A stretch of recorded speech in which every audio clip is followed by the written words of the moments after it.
Rainbow, Gem, Aztec, Flint, and even Old Mexican are names given to this strikingly beautiful heirloom variety of corn that's literally thousands of years old.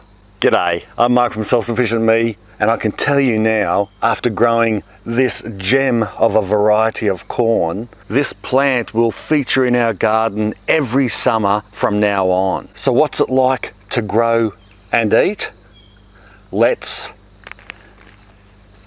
get into it.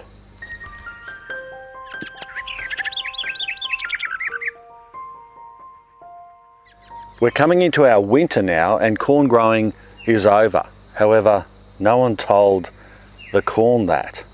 Because as you can see, we have a ton of rainbow corn seedlings coming up in the same bed it grew in during our hot summer. Once I harvested the corn crop, I prepared the bed for the winter season, sowing onions and using all the corn stalks as mulch. But obviously some seed got mixed up in the mulching process and have germinated despite the weather cooling down. And that's interesting, but I'll have to remove them because A, they will shade out the onions, and B, it's unlikely the corn will grow very well at this time of year anyway. However, I've found this Aztec corn to be such a strong grower, I'm wondering how it might go through our mild winter. I know sweet corn doesn't perform very well, but I'm keen to test this variety out to see what happens. It's a big, strong plant and grows tall with a solid root system, unlike many modern day corn plants which grow a little fickle in the home garden.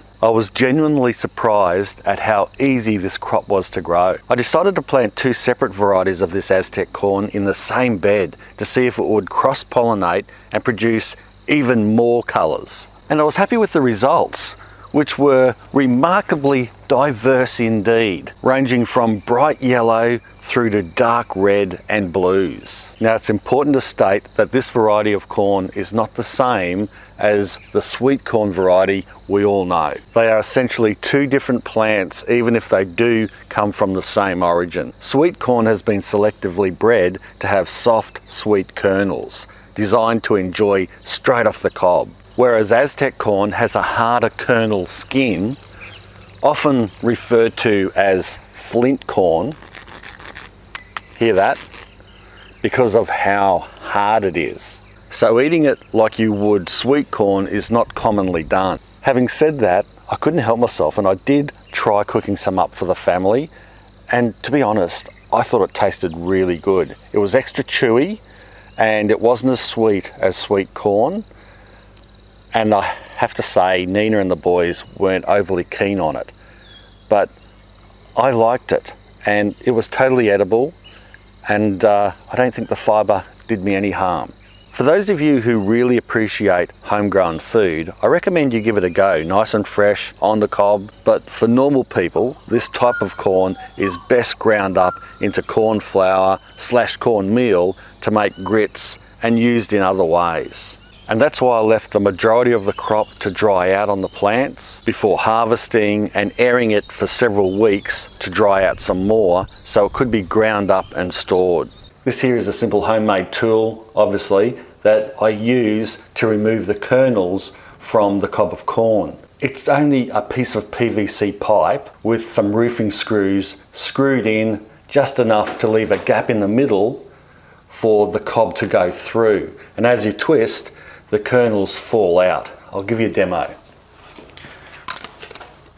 Cob in there like that, twist it around. See how they're falling out like that?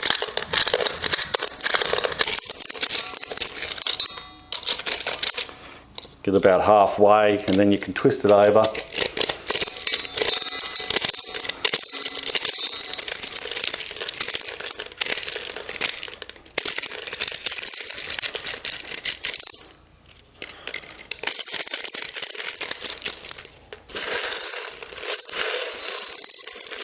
And then these cobs here, they can just go into the compost. They take no time at all to break down very fast.